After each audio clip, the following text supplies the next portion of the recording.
Hey everyone, welcome to This Explainer. Today we are completely demystifying vector addition. Think of this as your personal one-on-one classroom tutoring session. We're going to start from the absolute basics and work our way all the way up to advanced algebraic proofs. By the end of our time together, you're going to feel incredibly confident about how all of this actually works. Okay, let's dive right into our game plan for today. We'll be hitting 1. Vector anatomy head and tail, 2. The triangle law head to tail rule, 3. The parallelogram law tail to tail rule, 4. Algebraic addition in unit vectors, 5. Proving vectors are commutative, and finally 6. A quick exam revision summary. All right, kicking things off with Section 1, Vector Anatomy, Head and Tail. Because we really want to build a solid foundation here, let's start totally from scratch.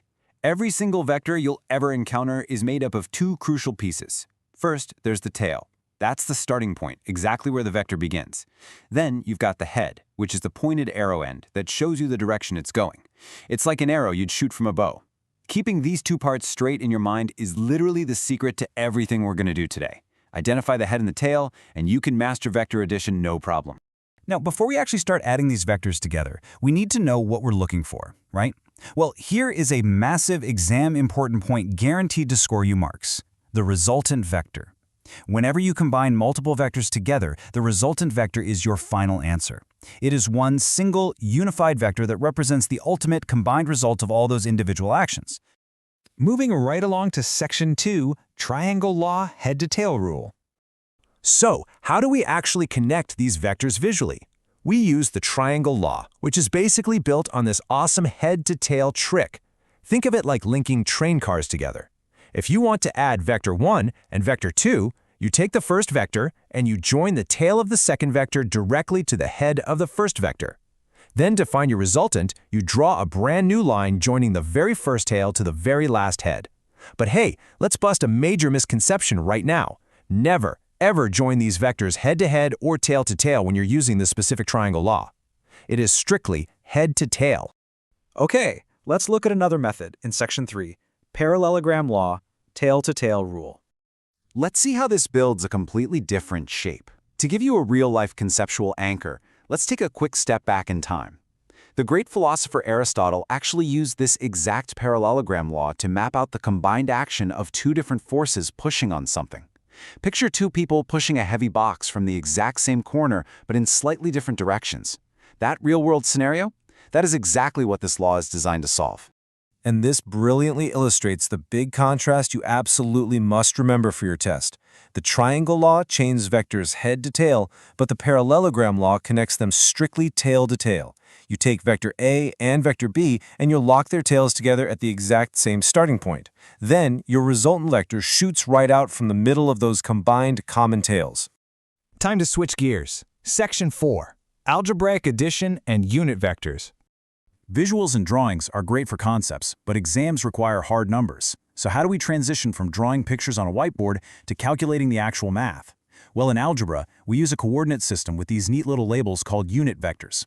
The letter I dictates our horizontal, or x direction, and the letter J dictates our vertical, or y direction. So suddenly, a vector isn't just an arrow anymore. It becomes a specific number of i's and a specific number of j's. Let's look at this table to see how incredibly simple the addition actually is. If vector p is 2i minus 7j and vector q is 3i plus 4j, we literally just add them up.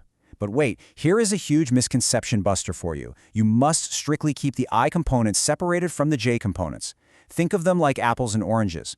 You add the x parts together. 2 plus 3 equals 5 for your I. Then you add the y parts together. Negative 7 plus 4 equals negative 3 for your j, getting a final resultant of 5i minus 3j. Never ever mix your i's and j's. Let's level up. Section 5, Proving Vectors are Commutative. Now that you totally get the algebra, let's prove an advanced mathematical property together. Here's a really interesting question. If we're adding two force vectors, does it mathematically matter which one we start with? Like, if I push a box with force A and my friend adds force B, is the result going to be any different than if my friend pushed with force B first and I added force A? Let's just let the math speak for itself here. Look at equation 1 on the left. If vector A is 2i plus 5j and vector B is 7i minus 2j, calculating A plus B yields 9i plus 3j. Okay, now look at equation 2 on the right. If we completely flip the script to B plus A, Taking 7i minus 2j and adding 2i plus 5j, what do we get? It yields the exact same 9i plus 3j. Boom. Because equation 1 is exactly equal to equation 2, we've just successfully proven a major rule in physics and math. Vector addition is strictly commutative. A plus B will always equal B plus A. You're going to get the exact same resultant vector regardless of the order you stack them in. We are in the home stretch. Section 6, Quick Exam Revision Summary. You've totally got this. We've covered a ton of ground today, so here's your rapid-fire whiteboard summary to take away from this explainer. First, visually, remember the distinct joining tricks. The triangle law is your head-to-tail chain, while the parallelogram law is your tail-to-tail anchor. Second, the resulting vector is always your final combined answer. Third, for the algebra, never mix your horizontal i's with your vertical j's. Treat them as totally separate. And finally, the commutative rule. Order simply doesn't matter. A plus B is the exact same as B plus A. As we wrap up this explainer, I want you to actually apply this to the physical world around you. Look around the room you're sitting in right now. Whether it's the wind pushing against a window pane or gravity pulling down on a tilted desk, what other invisible, real-life forces can you suddenly map out and solve using the power of vector addition? Keep analyzing the forces around you, and I will catch you in the next one.